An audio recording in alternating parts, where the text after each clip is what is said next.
Hello everybody, this is the 1 week review of the Spyderco Para 3 in S45VN with a DLC coating. Carried this for a week a while back, so based off of what I can remember, it's a fairly comfortable knife. It's kind of ugly looking, but the looks aren't what they were going for with these kind of knives. What they care about is functionality, and in terms of functionality and comfort, it is very, very nice. It has a 3-inch blade with 2.5 inches of usable blade length. Overall length is a little over 7 inches, and when closed, it's 4.25. There aren't a whole lot of problems I've had with this knife in general. It's a great knife overall.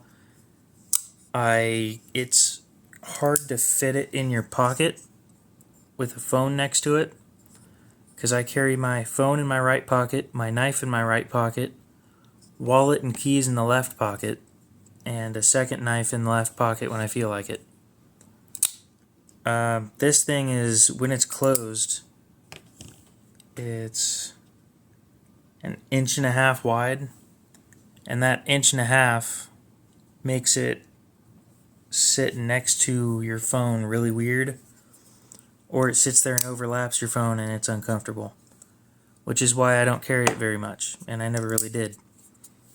This one has already been sold. I keep bringing that up, but I forgot to do the review on it, so that's what I'm doing now. Edge retention was fine. I didn't come up with any issues. The build quality is actually really, really nice. The only real downside of this knife is it doesn't come with a sharpening choil, and I understand why they do that, because I've seen them where, not in this steel, but one in Maximate that MC owns, cracked all the way up, and that just sounds like a nightmare to deal with. Any weak spots that you can cover to make sure they're not weak anymore, I understand why they did it. It has a 4-position pocket clip. It's normally not this clip. Again, it's the this is a deep carry pocket clip that I bought separately for it. They're about $20 or so. It is DLC coated titanium. I don't know what this white spot is, but it won't come off. So yeah, I've enjoyed the compression lock on this thing, although it does have a very light detent and you have to get used to that. Once you get used to it, it's a great knife overall. I've never had any lockup issues with it or anything. It's nice and smooth. Just works out great.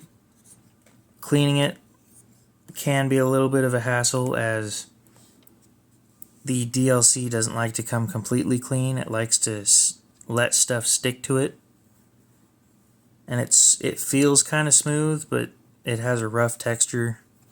Not super rough, but rough enough to where stuff sticks to it and causes possible problems if you like to keep your knives extremely clean, like I do. Honestly, a great blade shape.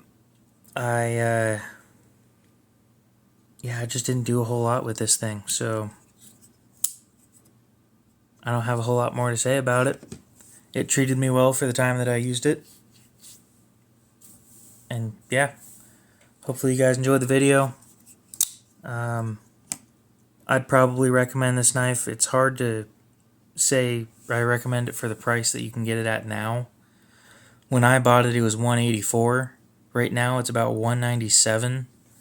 That extra $13, I don't know if it's really worth it anymore.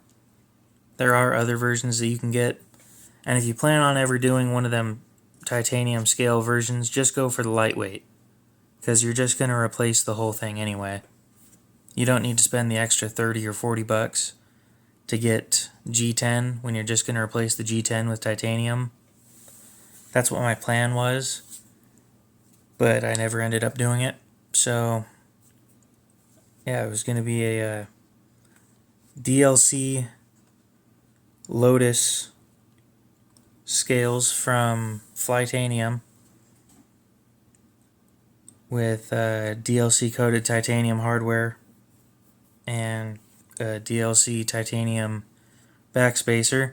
The whole thing was just going to be DLC. It was going to be great. It was going to total out to about $400. I came to realize that it probably wasn't going to happen because I never carried the thing anyway, and it just wasn't really worth it to me. So, yeah, hope you guys enjoyed the video. We'll see you in the next one, and have a great rest of your day.